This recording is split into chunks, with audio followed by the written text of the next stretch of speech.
Hey guys, Coach here. Man, thanks for joining me this Friday. This is part 2 of our landscape design from the site series. We'll have one more after this where we're actually sitting down and talking about the finished product and how we came to that product. Hey, I'm Matt. You can call me Coach. Every Friday I bring with me landscape DIY education, concepts and theories, ideas and solutions so you guys can go out and tackle a landscape project yourself, get professional results, save a whole lot of money in the process, and in this day and age, be a lot more self-reliant. Man, after a 20-plus year career in the green industry, I'm bringing with me a lot of knowledge and experience that I want to share with you guys, the new, modern, educated, self-reliant homeowner of today. So around here, Meister will show you the yard in detail. But basically what we are trying to accomplish here is being able to give these guys a functional and yet creative backyard that'll accommodate the needs of the family, the needs for entertaining, and the needs for dogs. So in looking at this yard, one of the biggest challenges that it's going to be is a combination of drainage, grading, and irrigation. We are going to really try hard, much like the front yard, we're going to try to make it functional with as little maintenance as possible. So there's not going to be a lot of weekly grass cutting and that kind of stuff back here. We are going to have things like pallet decks. We are going to have expanded patios. We're going to have the ability to segregate the backyard into vignettes so that Doggo has a place for his place. There might be some vegetable gardens over here, just a little bit larger entertaining area, pathways, and maybe some lighting. But you guys check it out. Check it out as I'm walking around. I'm going to get some measurements as we're talking here. And in the comments below, you let me know what you would do with it, what you think about it. This is a residential lot, and it's a big one.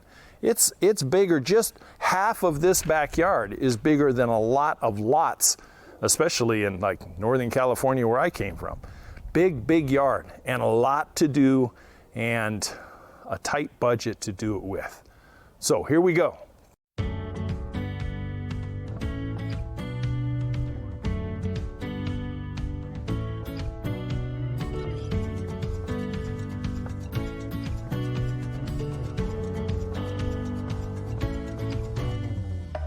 So one of the things that we have right here is we have a hyperactive doggo, and not just any doggo, we're talking about a Great Dane doggo, and he loves to dig.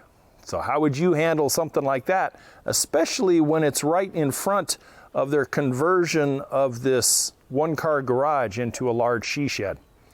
We have a lot of grading issues. This is where the deck is wanted right here. We have some DIY collections of pallet fences and some leftover brick material. We have an older storage shed that we have here. And then on the other side of the pallet fence, we have kind of a utilitarian driveway, a master bedroom French doors that faces out onto the driveway, which is not the most aesthetic appealing thing, and a functional one-car garage, which is, in all intent and purposes, could really use a vehicle in there instead of just storage. And we're going to try to satisfy storage, old shed, she shed, and garage to where maybe it can come back around to be usable on a daily basis. This area over here is what I'm thinking more for Doggo, the side yard here where it's going to be shady and cool in the warmer months, where he could have water and a comfortable place to rest without conflicting with anybody. He's really kind of particular as far as who's around, except for the owners. And then we have this nice sitting patio out here outside the master bedroom. And you can see there's a little bit of clutters, which I'm not used to. But some kind of cleanup is necessary here to get it down to kind of a blank canvas. You know, and you're going to see in the design instructions and designer notes on the plan on how a real weed spraying party is necessary and how to be able to get this place down to where you can come in and start painting lines and figure out exactly where stuff is going to be visually, taking it from a flat bird's eye view on a piece of paper and putting it down on the ground itself and letting it start to sink into a client's head. They're going, ah, that's what Coach was thinking about. I get it now. Okay. So there's lots and lots of weed growth. I'll tell you what, one of the things that I'm really impressed with, and I really didn't expect this in the state of Idaho, but this has a beautiful, beautiful, workable, sandy loam soil here. My God, I wish I would have had soil at Weed Patch Ranch that was this good. And once we get all this weeds and grass mixture all sprayed and tilled under and conditioned and get this down to just a dirt canvas, then that's when the fun really starts. That's when you can start spray painting out all the elements that the design calls for.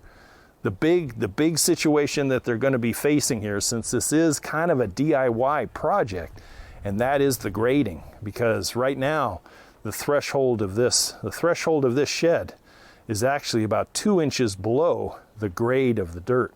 So a lot of soil is going to have to be removed and redistributed here for grading, because the way this lot is, I don't know if you can tell on the video, probably not, but just by the wet that is down here next to this shed, you can see that from the street, from the front fence line, everything drains into here, into this area right here. And this is where the outdoor living area is being requested.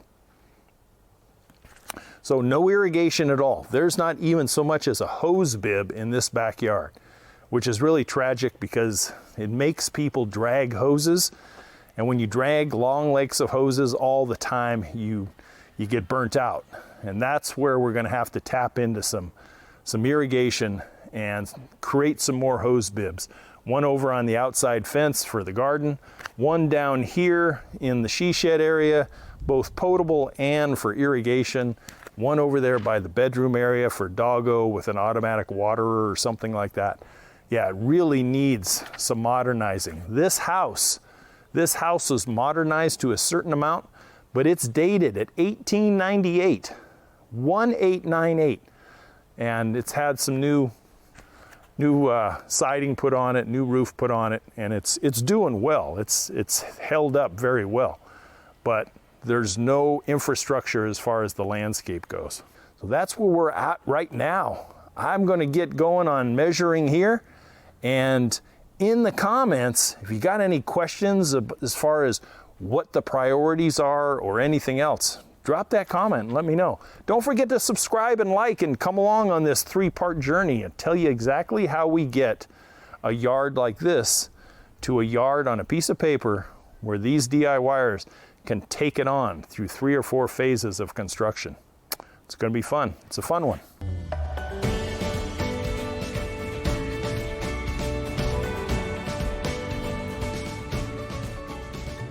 Hey, don't forget to check out last week's video as well, because that's part 1. Part 1 on the front yard of this project. Remember, when we do these yards, we're always doing them front yard with all the pretties for aesthetic value, backyards for functionality, use level, use needs.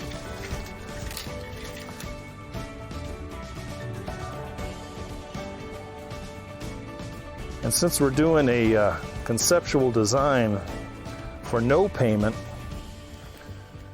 we're doing approximations, which I got pretty good at pacing here.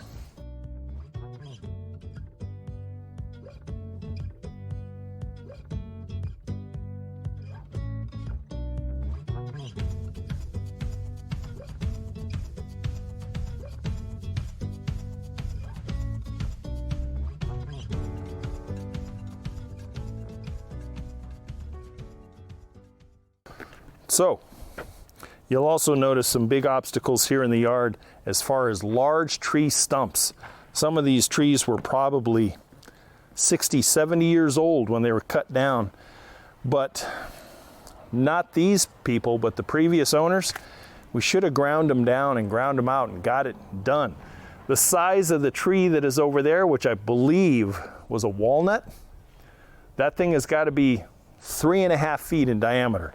That had to have been an original tree from the original house, but it is now dry and it is now a stump that's going to take some major effort to grind out of the way and get it to a usable corner there where probably, most likely, a couple of raised vegetable beds are going to go. But think about this. Think about this when you're designing.